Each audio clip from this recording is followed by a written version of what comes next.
Po skyrybų, nu, tai skyrybom nelygios, žinai. Tai vieni išsiskiria ir ten, žinai, jau visai būna viskas atšalę.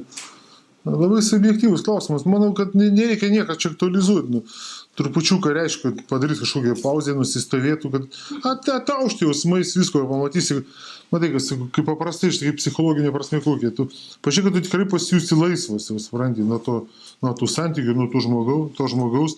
Aš kitos pusės reikia stengtis, jeigu tu apsisprendėjai skirtis. Žinai, kaip mes kalbėjome, žinai, kaip rusai, nu, уходи. Разлюбил, уходи. Sako, jeigu jau nebemyli, apsisprendė išeini ir išeik, nebesigraiži. Все.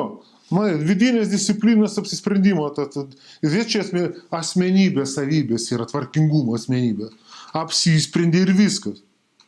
Jeigu tu apsisprendė, uždarai dėmesį, energiją tai temai, reiškia, tu gali nukreipti dėmesį, energiją kitai temai, kitam žmogui, kitai ateičiai, kitiems santykiams. Bet tą darai ir viskas. Baigta tai baigta. Jeigu tu tabaluoji, tai neįsiskiręs dar, gal svaigsti, dar tikėsi, dar kažką ten, supranti.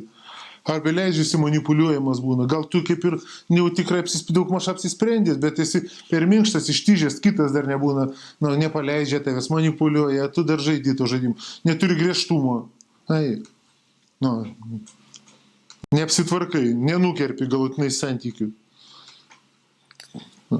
Sustvarkėti reikia, ramiai, gražiai, savo įgarsinti, jau tėmą. Bet čia tokie tvarkingumo asmenybės tėmas gaunasi, žinai.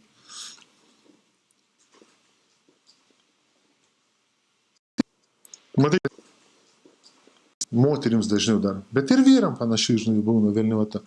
Kai įsiskiria, žinai, užfiksuoja dažnai, užfiksuoja žmogus, kaip žinai, kaip lytinė būtybė, kaip vyras, kaip moteris, dažnai užfiksuoja kaip didžiulę nesėkmę, supranti. Ir mes, matai, sakom, nesėkmė iškart proporcingai jau jos didžiai menkavertiškumo kompleksą svarstys.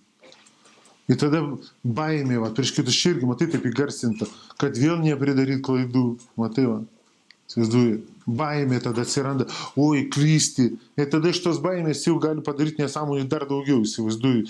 Iš to perdėto noro apsisaugot, kad neklysti, tą padaro dar daugiau klaidų, įsivaizduoji. Dar labiau pasiduoda manipuliacijai, dar kam nors.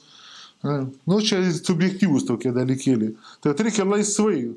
Matai, kaip mes teiginį tokį, kad jisai, žinai, kad mes nesiplėtot, žinai, daug. Kad baimė klysti, kad klaidos baimė tavęs nestabdytų nuo poelgio. Nieko tokio, klysti tai klysti. Nebijot klysti reikia. Nelysti sąmoningai klaidą, aišku, bet nebijoti klysti. Nes baimė klysti žmogų suvelia, suparaližuoja, suparanojina ir paverčia automatinių klaidų darytojų. Čia paprastai, žinai, palyginimas, žinai kaip.